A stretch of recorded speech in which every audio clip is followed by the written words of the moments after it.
Et j'ai trouvé quelque chose de superbe à ce sujet-là que je vais intégrer dans la paracha.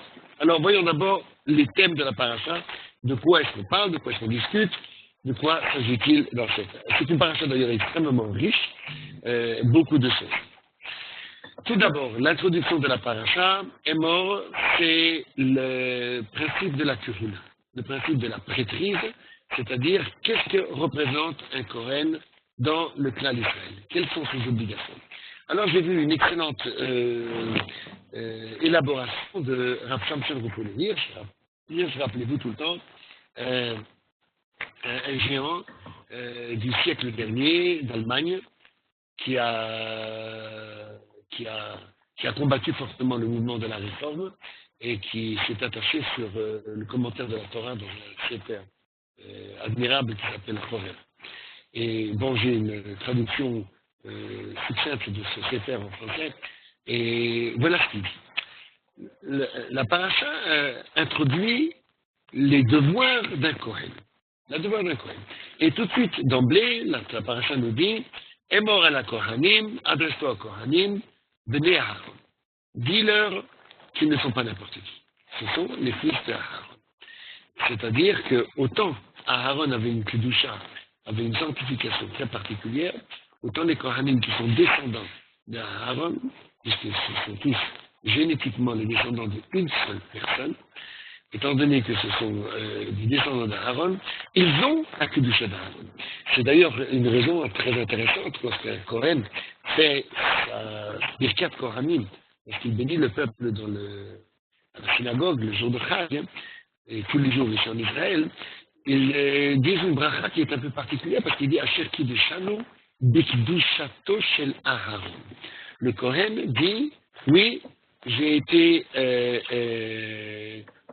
couronné, j'ai été saint de la kedusha de Aaron, et c'est au travers de sa kedusha que je peux bénir Am Israël. Le Barech est Am Israël de Ahava. Donc, la Torah insiste que les Kohanim sont tous des béné Aaron, c'est-à-dire ce sont tous des descendants de celui qui a prôné la paix dans Am Israël. Ohev Shalom, Rodef Shalom, celui qui voulait avoir le Shalom. Donc, le Kohen, par définition, c'est le pacifiste. C'est le pacifiste. Et qu'est-ce que tu vas leur dire à ces Kohanim?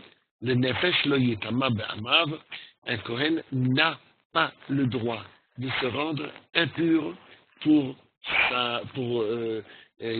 n'importe qui de Am Israël. Alors, je vais revenir sur cette notion de Touma, que nous avons déjà vue dans la paracha de Tazria. Rappelez, c'est la remarque suivante.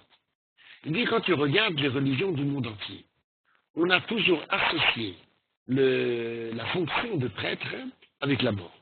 Il dit d'abord, quand tu regardes en Égypte, le royaume des morts, c'était le royaume des prêtres. Et tu regardes dans la chrétienté, vous avez exactement la même chose. Lorsque quelqu'un est à l'agonie, on appelle un prêtre pour lui donner l'extrême onction ou le confesser. Donc, finalement, on associe le prêtre à la mort. Et Raphaël, je te pose la question, dans le fond, pourquoi effectivement c'est comme ça? Pourquoi est-ce qu'un prêtre est associé à la mort? Et Raphaël vient avec une idée extrêmement originale.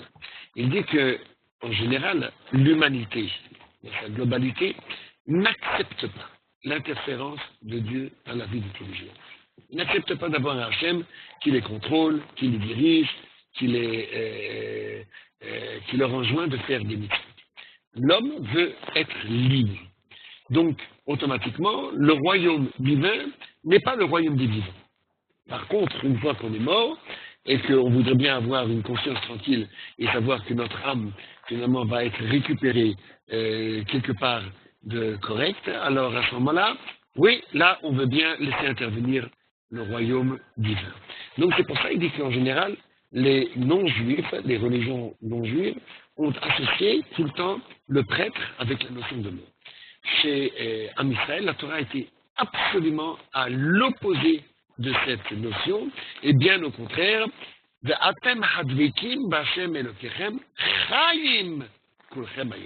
et vous qui essayez d'émuler les chemins et les ordonnances d'Hachem, vous êtes tous vivants.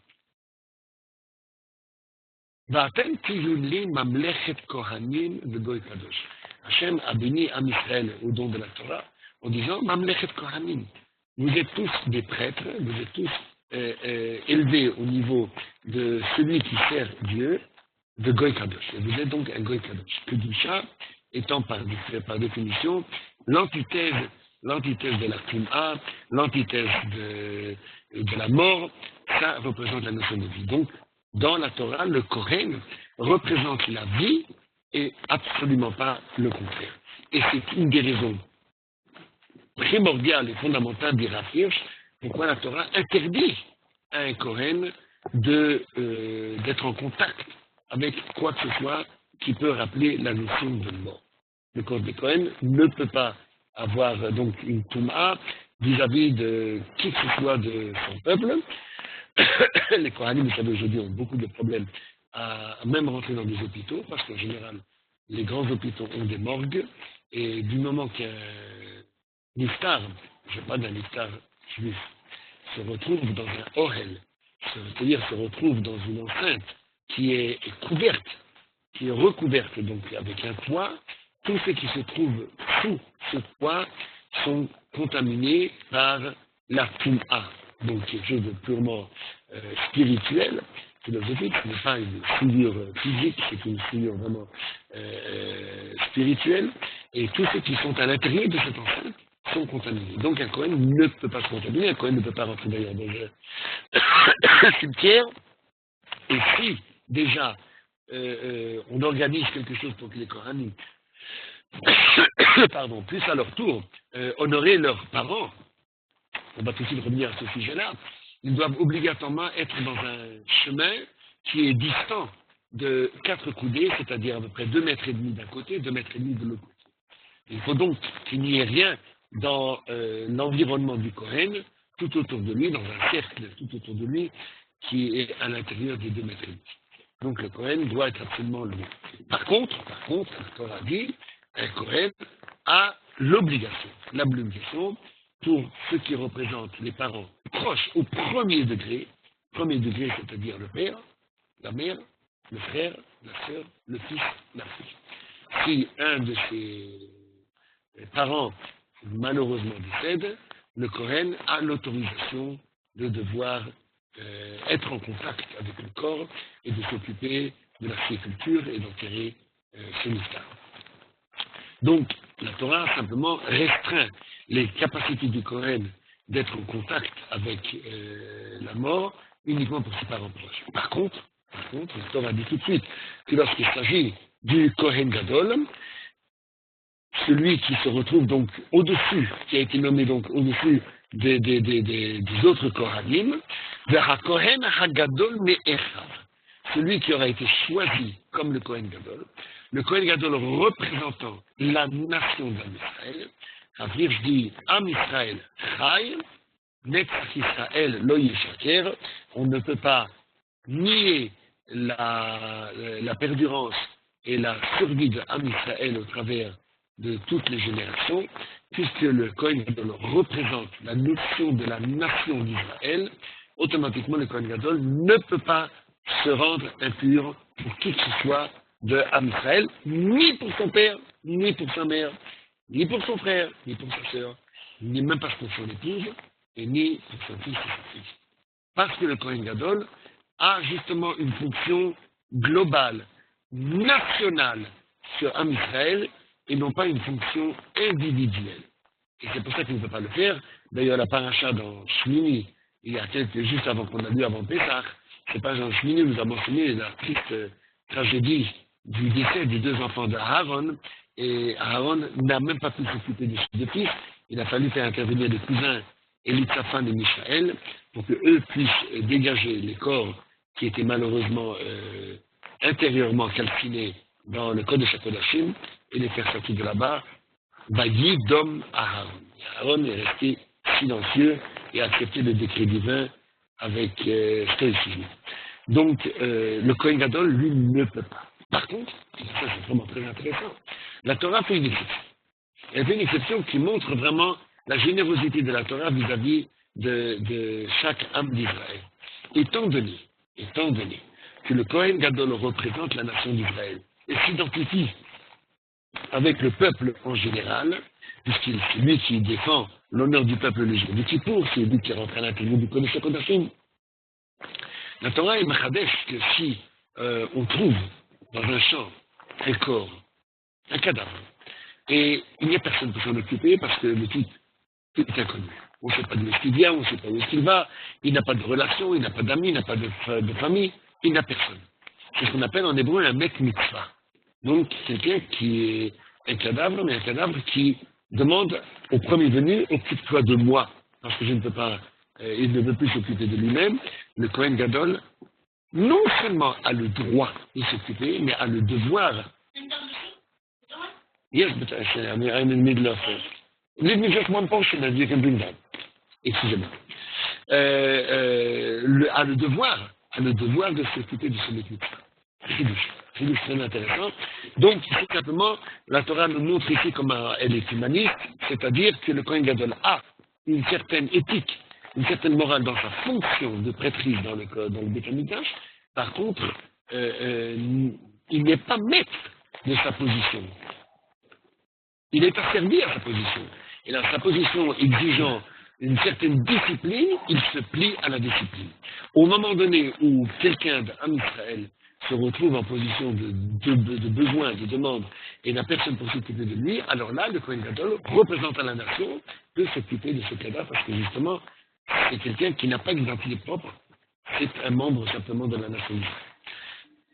Autre chose, le point que je vous avais un petit peu mentionné la fois dernière, mais je vais juste le rementionner parce que certains n'ont pas eu l'occasion d'écouter les chiots la dernière, un Kohen ne peut pas épouser une divorcée.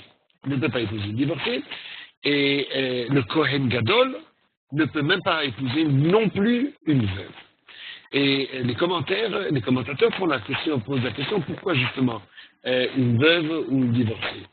Alors, Rafirch ramène aussi d'autres commentaires qui disent simplement, le Kohen Gadol représente la spiritualité d'Am Israël. Il vient avec des idées originales, il vient avec des idées à lui, qui sont le fruit de son éducation et de sa formation. Et la Torah lui demande qu'il épouse une Betula pour qu'elle puisse être à ses côtés et l'aider à développer ses idées et à irradier sur Am Israël. Si il se retrouverait et épouser une veuve ou une divorcée qui a déjà eu une expérience première avec son mari, alors à chaque instant elle viendrait dire à son Cohen, le mari, en disant ouais mais pourquoi tu fais comme ça, moi mon mari m'avait dit qu'il faut faire comme ça, puis mon mari m'avait dit comme ça.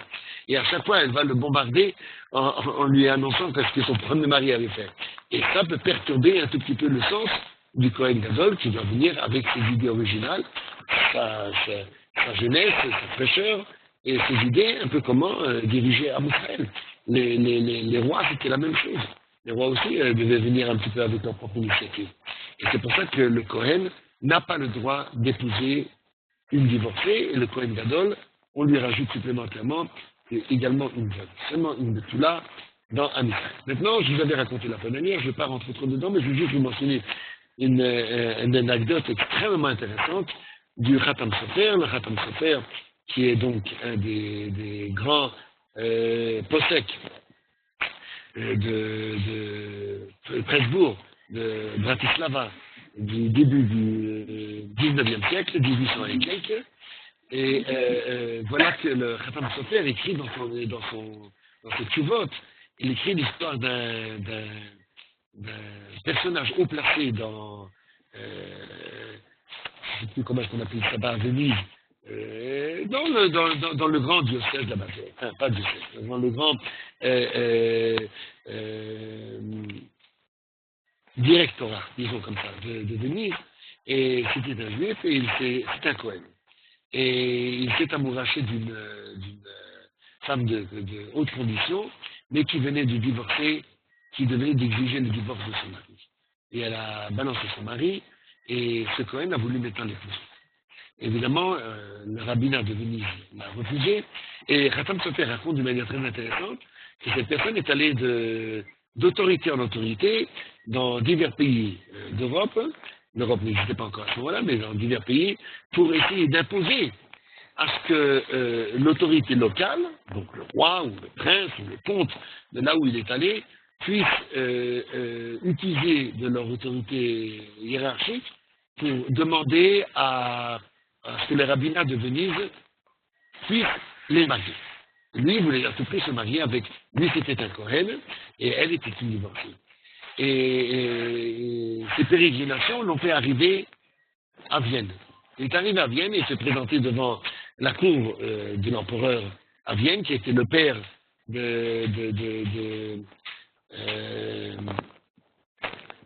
comment s'appelle le mari de Fifi là, Frédéric, l'empereur Frédéric. Il s'est présenté devant la cour de l'empereur Frédéric et on lui a demandé de présenter ses arguments. Donc est-ce qu'il veut épouser, si la Bible dit qu'on peut pas, un Cohen ne peut pas épouser divorcé, pourquoi est-ce que lui il estime qu'il pourrait le faire? Et il dit la chose suivante, il dit qu'en général, le Cohen représente une position prestigieuse en Israël. Et en tant que tel, le prestige exige le prestige. Or, une femme divorcée, c'est, comment est-ce que je dirais ça en hébreu, un soukbet, c'est second choix, c'est plus excellent, triple X, c'est pas very good, c'est good, good, ouais, c'est juste bon, c'est juste bon. Alors, il dit un Cohen avec juste bien, ça passe pas. Il dit, mais ça passe pas quand? Ça se passe lorsque le mari divorce de sa femme. Donc, il rejette sa femme devient un soukbet, et la Torah aurait dit ce personnage de la cour de Venise, ouais, une femme qui a été rejetée par son mari, tu ne peux pas le prendre. Il dit, oui, mais dans mon cas particulier, moi, c'est l'inverse, c'est la femme qui a exigé du mari. C'est elle qui a balancé son mari hors de son domicile conjugal. Donc, elle a viré son mari. Donc, c'est son mari qui est un soukbet, pas elle qui est. Donc, elle est restée, donc tout aussi prestigieuse qu'avant. Donc, il n'y a aucune raison que je puisse pas l'épouser. Et la cour de l'empereur Frédéric, Franz Joseph, je cherchais le nom, je m'excuse, je suis en train de réfléchir, c'était le père de Franz Joseph, que vous connaissez, François Joseph. Alors, il a dit, apparemment, c'est logique, et il n'y a pas de raison que la Bible ne lui permette pas. Alors, à la dernière minute, l'empereur a dit, mais tu sais quoi, puisque quand même il s'agit d'une loi juive, j'aurais bien voulu faire venir un rabbin qui nous dise ce qu'il pense à ce sujet-là. Et Khatam Sofer raconte que c'est très curieux parce qu'on a fait venir un rabbin réformé. Évidemment, un rabbin réformé, c'était le seul qui était familier avec la cour, et on lui a demandé qu'est-ce qu'il en pense. Et là, le rabbin réformé s'est retrouvé dans une position délicate parce que la réforme avait prévu beaucoup de choses, mais n'avait pas prévu qu'un Cohen puisse épouser une divorce. Alors, il a accepté un argument en disant la chose suivante. Il dit oui, ce que tu dis c'est bien, mais c'est une interprétation personnelle. Le Talmud qui a élaboré sur ce sujet a fait comprendre qu'il n'y avait aucune différence entre une femme divorcée parce que le mari a exigé le divorce ou une femme divorcée parce qu'elle a exigé le divorce. Dans les deux cas. Alors, ils disent que les rabbins ont dit que ça n'a absolument aucune valeur. Moi, je m'attache simplement au texte. Et si je m'attache au texte, il n'y a pas de raison que je ne puisse pas obtenir des dispenses et épouser cette femme. Alors sur ça, le rabbin lui dit, oui, mais maintenant, il y a un problème. Vous savez que l'Église n'accepte pas les divorces. Par contre, la Torah le conçoit parfaitement bien. Et ce divorce est marqué où? C'est marqué dans le Sefer Dvarim. Qui car isha, ou ben là, lorsqu'un homme prendra une femme et consommera les noces, et voilà, ce sera si elle ne trouve pas grâce à ses yeux, et à ce moment-là, de Katavla, c'est écrit tout, c'est de pouvoir lui écrire un divorce, un acte de divorce, et la divorcer. Donc, dit cette personne-là, oui, mais à l'instant, il y a un problème ici, puisque le divorce n'est pas possible. Cette femme n'est pas divorcée, dit-il. Elle n'est pas divorcée. Il dit, comment elle n'est pas divorcée? Mais elle a donné le divorce. Non! Il dit, regarde le texte, qu'est-ce qu'il dit dans la Bible? Le texte dans la Bible dit que c'est uniquement si l'homme, sa femme ne lui plaît pas. Si la femme ne plaît pas à son mari, alors l'homme peut mettre un divorce. Et où il y a marqué que si l'homme ne plaît pas à la femme, qu'elle peut exiger le divorce. C'est marqué nulle part. Alors c'est ça, le type dit, oui, mais le Talmud dit qu'il n'y avait aucune différence si c'est la femme qui déplaît ou si c'est le mari qui déplaît. Alors le rabbin dit, un instant, Talmud, tu viens de dire maintenant que tu t'accroches simplement à la lettre de la Torah et que la Gemara, le Talmud ne t'intéresse pas. Alors, de deux choses. Ou bien tu acceptes le Talmud et à ce moment-là, la femme est divorcée, mais tu ne peux pas l'épouser parce qu'il n'y a aucune différence si tu es initié d'un côté ou de l'autre, ou tu n'acceptes pas le Talmud, et cette femme-là n'est pas divorcée. Et l'empereur Frédéric a dit, le point est extrêmement bien développé, je l'accepte, et il doit se plier à cette condition. Et finalement, le type, il est rentré tout penaud à venir, et il n'a pas pu épouser. Et sur quoi le Khatam Sofer dit, j'ai en horreur les rabbins réformés, et pour cause. Il a combattu toute sa vie.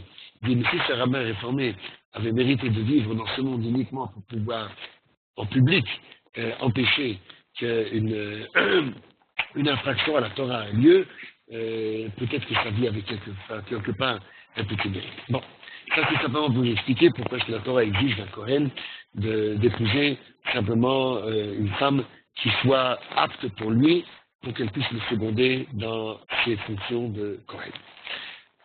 Troisième point qui est intéressant, et après je passe tout au chapitre suivant, c'est le point d'un Kohen qui est handicapé. Et ça fait un petit peu mal, parce que je vais vous dire pourquoi. L'handicap, aujourd'hui surtout, n'est pas considéré comme quelque chose qui est restrictif. Ça ne devrait pas empêcher un Kohen de pouvoir servir. Donc, on se poserait la question, est-ce que la Torah n'est-elle pas un petit peu dure en ne permettant pas à un Kohen qui aurait un défaut dans l'œil, un défaut dans ses membres, ou quelque chose qui représente dans son constitution, disons, un handicap désagréable, de pouvoir servir. Alors, je m'arrête, je le dis tout de suite, le Kohen qui est handicapé peut rentrer au Beth Amikdash. Il peut évoluer là-bas, et il y a certaines fonctions qu'il peut faire, mais qui ne sont pas des fonctions de première scène, d'avant-scène. Il peut faire des fonctions de coulisses. Le bois, entasser, occuper tout ce qui a à faire avec la maintenance du Beth Amikdash, le matériel, les produits, tout ce qu'il y avait besoin dans le courant. Mais par contre, il dit être aux avant-postes et servir ou représenter Am Israël, on ne peut pas. Pour deux raisons. Deux raisons, elles sont fondamentales. La première raison, c'est qu'il y a un handicap en général, malheureusement, et je le dis malheureusement, mais la Torah elle est tellement ouverte parce qu'elle comprend le problème, c'est malheureusement un titre dégradant qu'on donne lorsqu'on peut laisser une personne qui a une bosse, la personne identitaire, ça s'appelle le bossu, ou le borgne. Hein, on titre malheureusement les gens d'après leur handicap. Et ça, la Torah ne voulait absolument pas qu'un Kohen puisse être comme ça dénaturé et vilipendé uniquement parce qu'il a un défaut. Ça, c'est point numéro 1. Point numéro 2, qui est aussi un point extrêmement sensible, si la Torah avait permis à des Kohanim handicapés de servir dans le Beth Amikdash, alors vous vous imaginez déjà le Vox Populi, qu'est-ce qu'il aurait dit? Il aurait dit qu'il n'y a que des gens qui sont éclopés et qui ne sont pas valables pour la vie professionnelle active de tous les jours, voilà, on les envoie au temple, hein, parce que qui ne peut pas travailler, à tout son temps, on envoie. Donc, c'est comme si le temple, le Beth Amikdash, devenait un second choix. Pour éviter justement cet amalgame, la Torah a simplement exigé que le Kohen doit être au contraire au top de sa forme, en pleine force de ses capacités, et c'est lui qui doit servir dans le Beth Amikdash. Il doit être admiré, envié, et faire comprendre que sa position à lui, c'est ça qui lui a permis justement de rentrer dans le Beth Amikdash. Bon, ça c'est tout aussi bien pour parler des Kohanim, et la conclusion de ce chapitre sur les Kohanim, que la Torah mentionne ici, c'est le principe de Chilul Hashem. Là, je vais juste vous mentionner un mot parce que c'est très important. Chilul Hashem, Chilul Hashem. Là, la Torah, elle est extrêmement claire. Le Rambam a une élaboration extrêmement développée à ce sujet-là. Il y a deux parties dans la mitzvah de sanctifier le nom de Dieu. Une partie négative que je ne peux pas faire, qui s'appelle le Chilul Hashem, c'est-à-dire transgresser la sainteté de Dieu en public, faire en sorte qu'on dit « Ah, regarde ce juif, c'est ça le juif ». Si tu imagines son Dieu, de quoi est-ce que ça doit avoir l'air? Et d'un autre côté, il y a l'obligation du Kiddush, c'est-à-dire de faire en sorte qu'on puisse dire « Waouh, cette personne-là, elle est exceptionnelle, regarde comment est-ce qu'elle s'est comportée pour maintenir son judaïsme à un niveau élevé.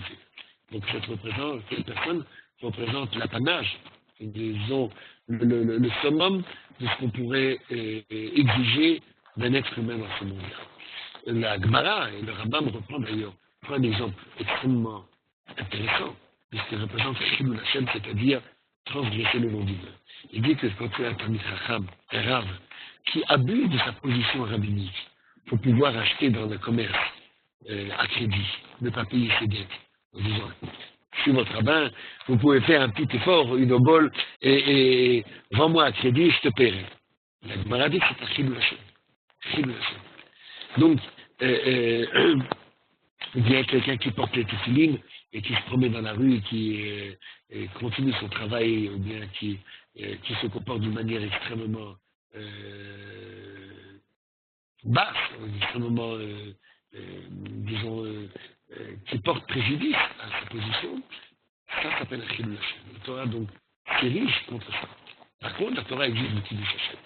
Alors, juste en passant, je vais vous mentionner que c'est parce que je l'ai trouvé, c'est un débat des Tosfot qui mentionne cette histoire, c'est terrible. Am Israël a été confronté en permanence dans son histoire à un problème de Kiddush Hashem. À chaque fois qu'il y avait des pogroms, l'Inquisition, ou qu'on a exigé d'Am Israël de se convertir de force avec les croisades, à chaque fois on s'est retrouvé dans une situation où la conversion de force devait se faire ou bien tu te convertis et on te laisse la vie libre, ou bien tu gardes ton judaïsme et on te brûle, on t'assassine, on te torture, tout ce que vous voulez. Et à ce moment-là, il y avait l'obligation de faire un Kiddush Hashem. Et malheureusement, Am Israël s'est retrouvé en permanence dans des situations où c'était pas évident. La Gemara mentionne d'ailleurs qu'il y a 3 cas extrêmement particuliers et fondamentaux où il y a la mitzvah de ce qu'on appelle Yehareg ve'al Ya'avor. Que cette personne se fasse tuer ve'al Ya'avor, mais qu'elle ne transgresse pas. Donc, l'obligation d'accepter la sentence divine et de ne pas transgresser en public sa croyance en Dieu. Vous aviez certaines personnes, si vous vous rappelez en Espagne, au temps de l'Inquisition, les marranos, qui se sont cachés donc, dans les caves pour pouvoir maintenir la tradition juive, alors qu'ouvertement, elles avaient apparemment, ça créait un problème. Les Baal et Tosfot, qui ont malheureusement vécu au 11e, 12e, 13e siècle, et qui ont vécu la première croisade, la deuxième et la troisième croisade, et vous savez que les croisés, on les envoyait nus, sans rien du tout, et ils devaient se nourrir sur place, et c'est uniquement en exécutant, en tuant, en torturant les juifs qui croisaient dans les villages, et en pillant tout ce qu'ils pouvaient trouver là-bas, qu'ils arrivaient à se subvenir à leurs besoins, à se nourrir et à se vêtir. Malheureusement, il y a eu beaucoup de cas flagrants où on a enfermé des juifs dans une synagogue et on leur a obligé soit de choisir entre le baptême, soit d'être brûlés vifs dans la synagogue. Et les juifs ont fait un Kiddush Hashem. Et le Baal Tosfot ici mentionne ici dans le Chumash, lorsqu'il parle de comme quoi le sang humain est sacro-saint et ne peut pas être versé, il dit que souvent dans des cas dramatiques, les gens ont été amenés à se suicider. Vous vous rappelez quand aujourd'hui par hasard je suis passé devant, ça m'a fait mentionner, je pense que c'est sûr, parce que je suis allé sur Yamamela, je suis passé devant Masada. Et vous vous rappelez malheureusement Masada, comment est-ce qu'ils se sont tous se sont suicidés pour ne pas tomber aux mains des Romains et devenir de la chair à pâté pour les gladiateurs dans les arènes romaines. Mais la Gemara pose une question intéressante. Je n'ai pas le droit d'être un idolâtre. Je n'ai pas le droit d'être un idolâtre, donc d'être un païen et d'adorer une idole. Maintenant, je suis contraint. On me force de le faire. On me force. Et je n'ai même pas le choix de mon arbitrage, de mon libre arbitre. Est-ce que j'ai enfreint cette interdiction? Je l'ai fait parce que j'avais le couteau sous la gorge et on m'a demandé de faire Avodah Zara. Est-ce que je l'ai enfreint? Alors, Rav Soloveitch pose la question et dit, ben, apparemment, si tu me dis que cette personne n'a pas enfreint, je ne vois pas très bien à quoi ça sert alors le Yehareg Velayavo. Pourquoi est-ce qu'une personne doit se faire tuer pour une Avera qui, dans le fond du fond, il n'a pas enfreint. Vous suivez?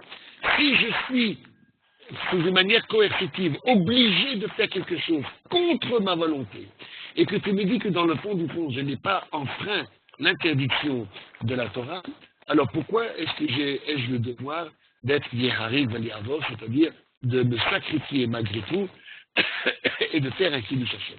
Et Rav Soloveitchik explique ça de manière extrêmement superbe.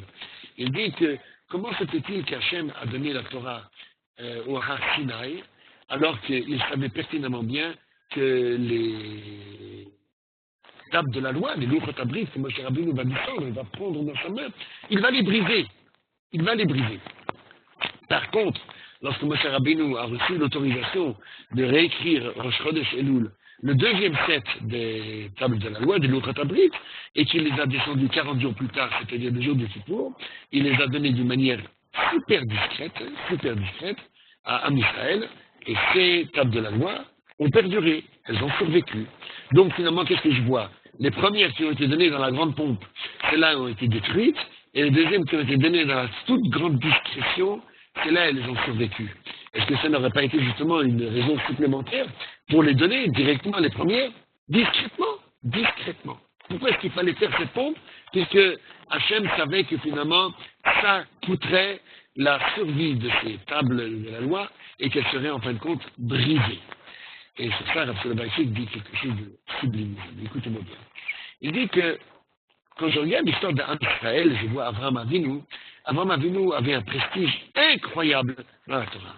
Nessi Elokim Atam Betochini. Avraham Avinu a représenté vraiment l'apogée, vraiment le top du top de ce que peut représenter un juif croyant qui propage le monothéisme et qui est considéré comme un personnage extrêmement respectable, respectueux aussi, et que tout le monde, aussi bien Vimeler, Aner, Eshkol, Mamre, tous les gens, tous les grands de ce monde, Pharaon, tous ont eu énormément de respect. Et Rav Soloveitchik dit d'une manière assez critique, malheureusement, il dit, ça c'était Avraham Avinu. Yitzhak c'était déjà un petit peu moins, on l'a déjà un petit peu vilipendé. Yaakov, je ne peux pas vous le dire, a été maltraité carrément, maltraité par Lavan là-bas. Et finalement, il dit, tu vois, ces enfants sont descendus en Égypte, Pharaon n'avait absolument aucun problème de les asservir en esclaves. Alors il dit finalement, tout le prestige d'Am Israël a disparu. Alors, que représente Am Israël dans le monde? Ça veut dire quoi, Kiddush Hashem? Kiddush Hashem, vous exigez de quelqu'un qui a une certaine aura. Je lui demande de faire quelque chose de particulier. Quelqu'un qui est en bas de l'échelle, le bas de la gamme, je ne vois pas très bien qu'est-ce qu'on peut escompter de lui. Akadosh Baruch Hu voulait rehausser le prestige d'Am Israël. Et c'est pourquoi le premier matin de Torah qu'Hachem a fait, donc le jour de Shavuot, Akadosh Baruch Hu a exigé à ce que ça se passe avec la grande pompe pour que Shamou Kol Malché Emori. Chil Acham Yoshve Pelachet. Tous les habitants de Philistie et tous les Malché Emori ont entendu ce qui s'est passé au Har Sinaï et ont respecté. Le Midrash raconte même qu'ils ont appelé Bilam, ils lui ont demandé qu'est-ce qui se passe, qu'est-ce que ce bruit, ce tonnerre, ces éclairs. Alors qu'est-ce que Bilam leur a répondu? Hachem ose le Amoyiten, Hachem yevarech et Amo Bashalom. Dieu donne la Torah à Am Israël, et sur ça ils ont répondu, Hachem yevarech et Amo Bashalom, que leur Dieu bénisse son peuple comme il le mérite. Donc il y a eu un prestige. Et ce prestige-là, mes amis, ça méritait tous les sacrifices. Quitte à voir les tables de la loi qui soient brisées, parce que justement, il y a eu toute une pompe tout autour de ça, il fallait que le prestige soit de l'Am Israël, pour que Am Israël représente, mes amis, quelque chose qui est mesuré à une honte différente.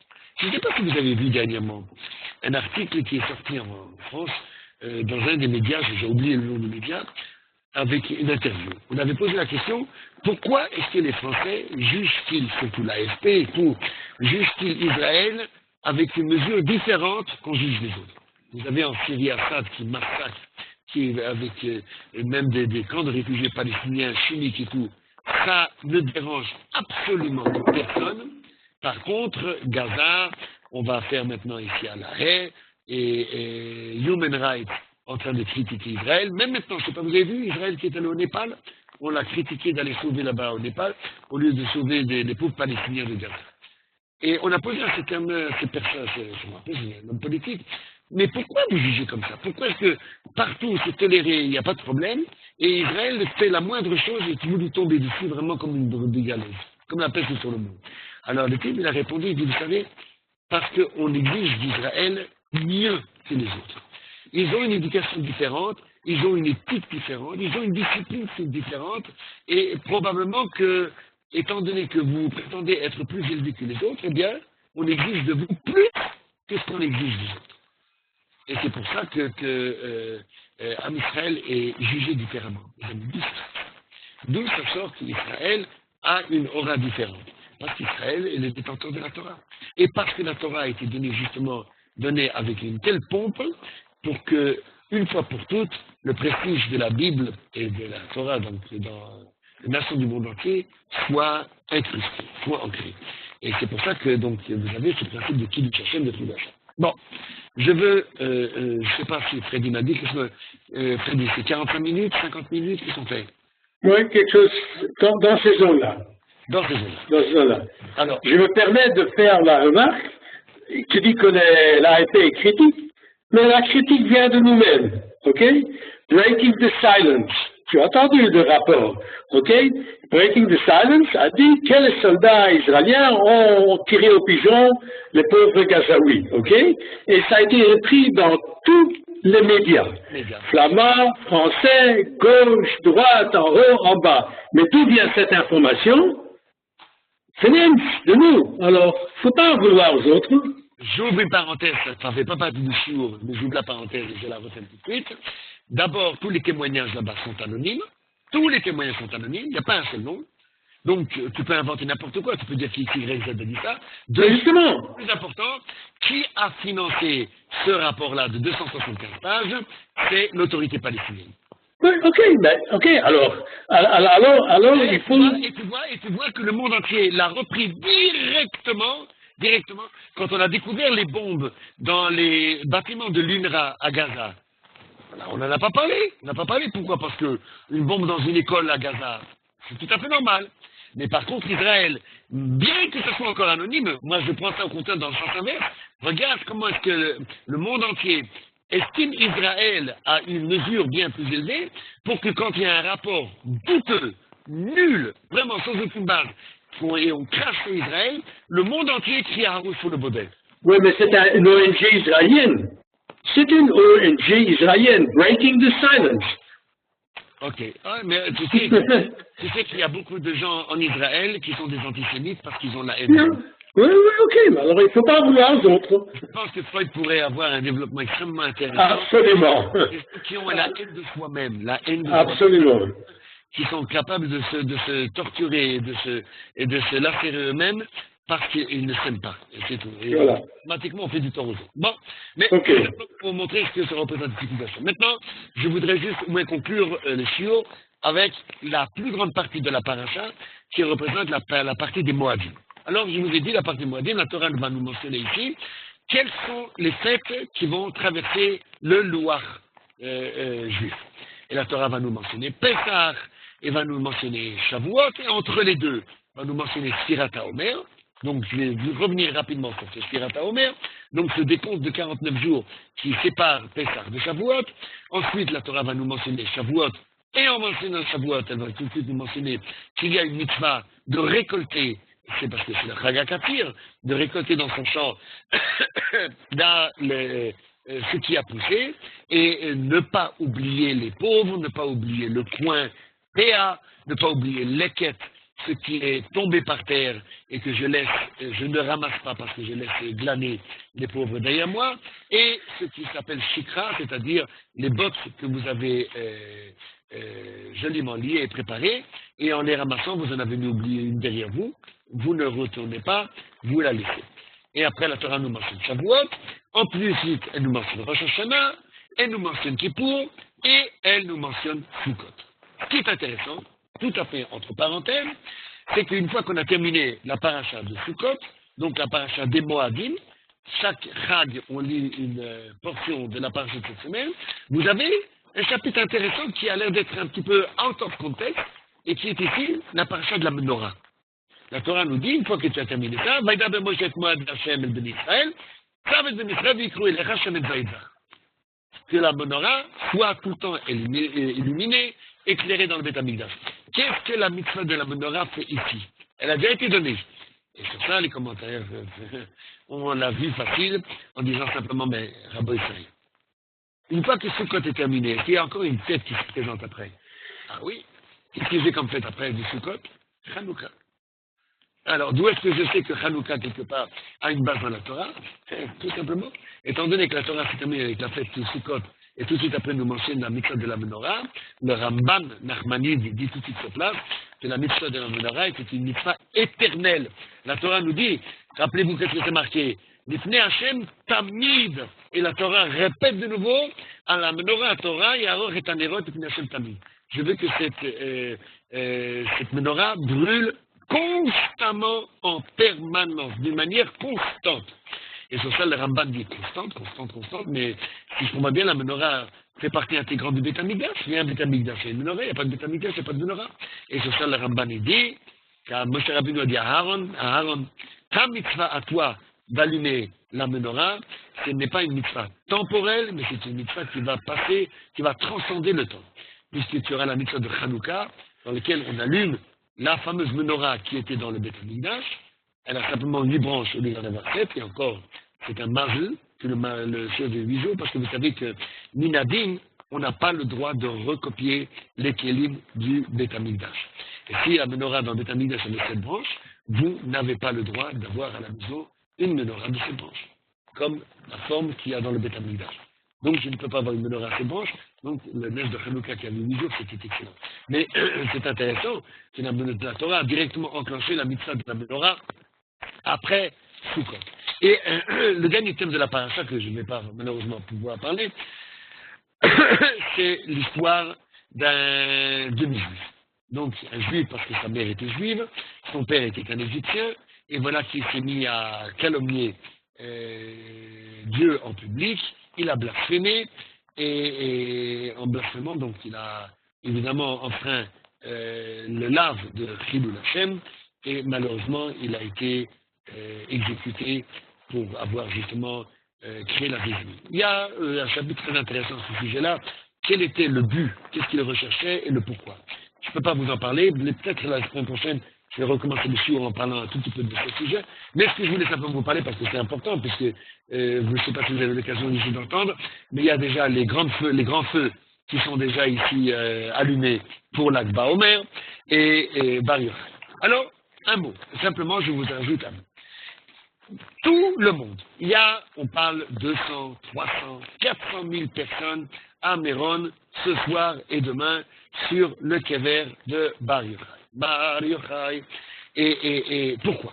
Parce que la tradition veut nous dire que Rabbi Shimon Bar Yochai, qui est l'auteur présumé du Zohar, de la Kabbale, qui était un des 5 disciples de Rabbi Akiva, est mort le jour de l'Akba Omer, et qu'il aurait exigé que le jour de sa mort soit un jour de simcha, soit un jour de fête. C'est pour ça que tout le monde vient le jour de la Ptira, parce qu'en général, le jour de la mort d'un tzaddik, c'est un jour de jeûne, et non pas un jour de simcha. Et on a des feux, et on danse, et on chante et tout. Alors, d'où ça sort ça? Alors, bon, je ne peux pas vous raconter trop long, parce que c'est trop long, j'ai 11 pages. Ceux qui sont intéressés, vous m'envoyez un petit email et je vous envoie le texte de cette élaboration. Alors, en deux mots. Il n'y a aucune source qui mentionne que Rabbi Shimon Bar Yochai est mort l'Akba Omer et qu'il faille venir danser le jour de l'Akba Omer. C'est marqué nulle part. Par contre, qu'est-ce qui est marqué? C'est marqué qu'on connaît, que la tradition nous a dit, juste à côté de Rabbi Shimon Bar Yochai, il y a 2 tombeaux qui sont très connus puisqu'ils sont tous les deux grands Tanaïm du Shas.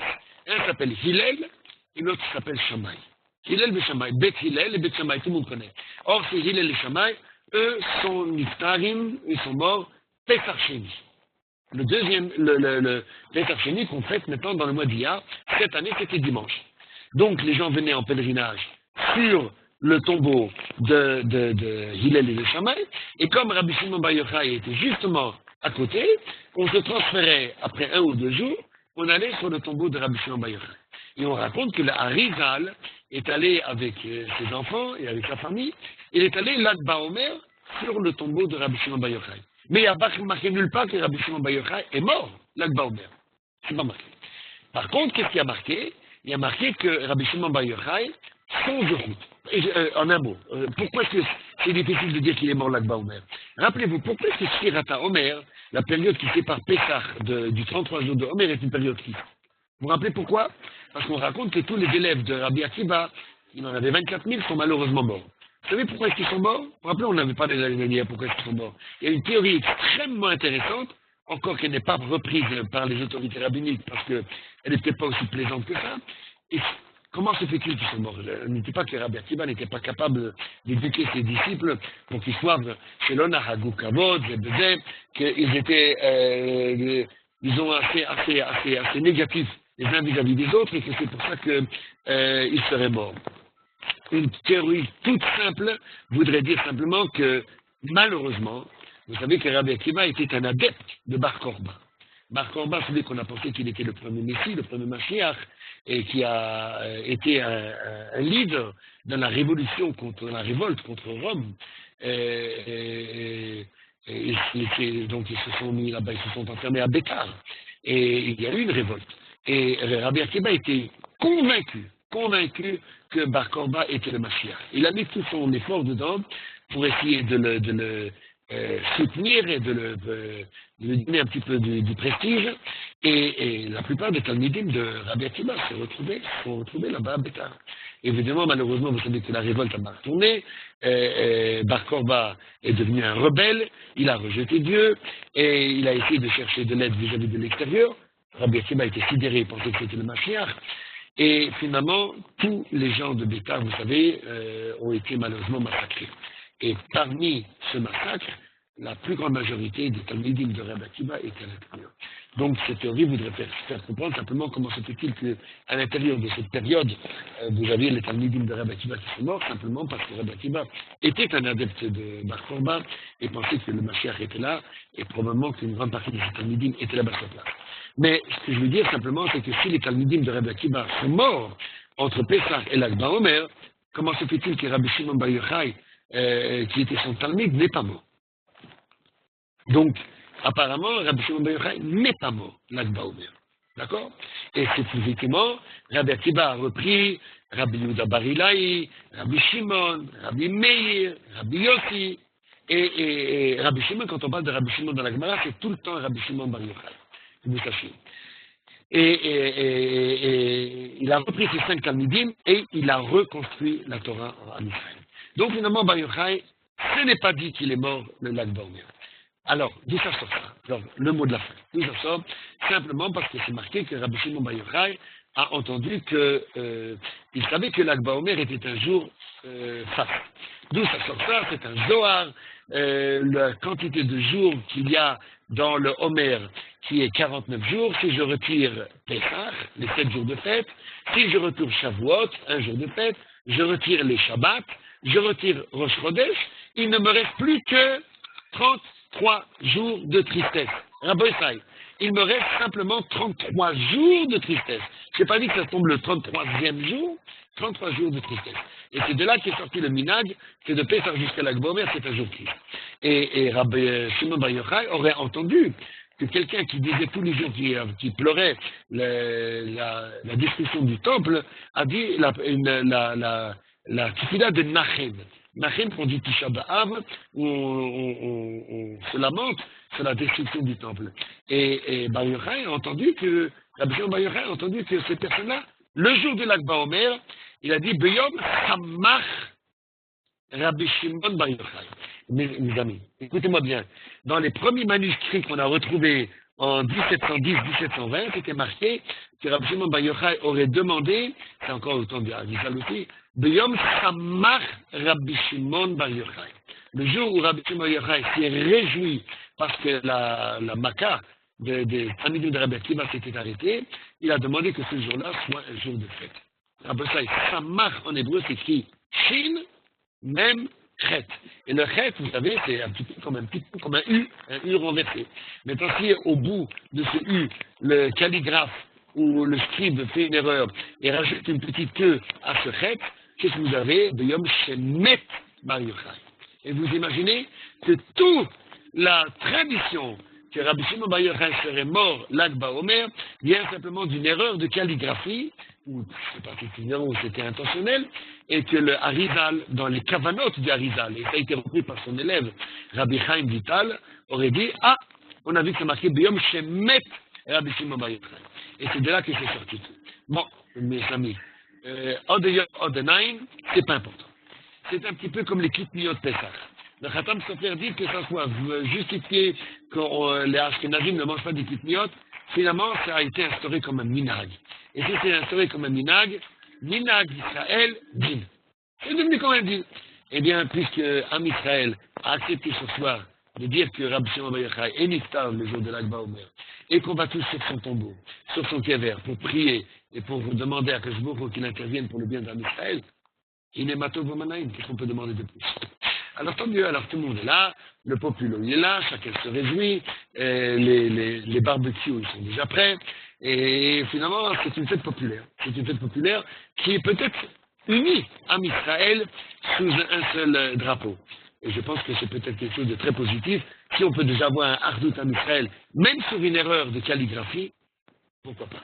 Eh bien, au moins je vous souhaite à tous que le Zechut de Rabbi Shimon Bar Yochai rejaillit sur nous tous et que Mina Shemaim, de là où il est, qu'il intervienne pour qu'Am Israël Chai, qu'Akadosh Baruch Hu puisse donner à Am Israël la possibilité d'abord d'avoir un gouvernement qui tienne, numéro 1.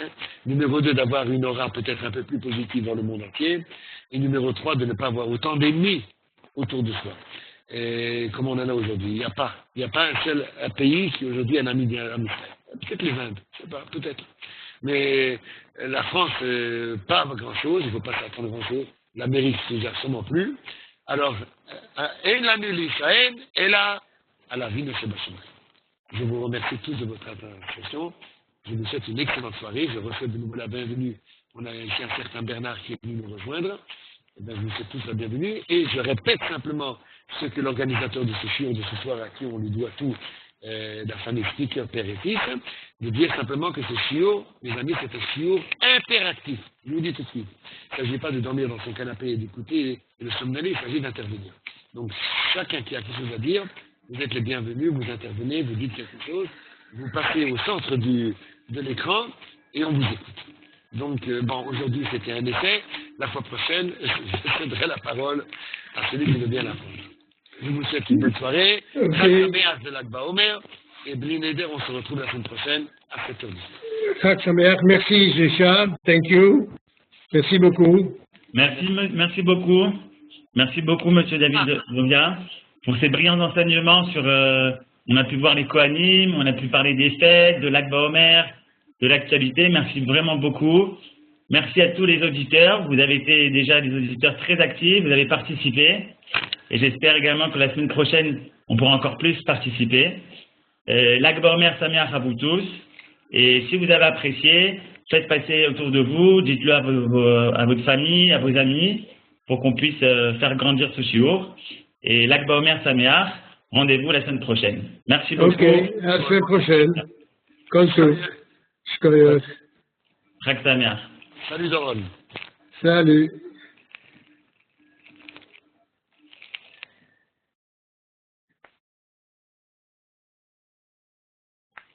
Philippe, bonsoir. Embrasse mes enfants.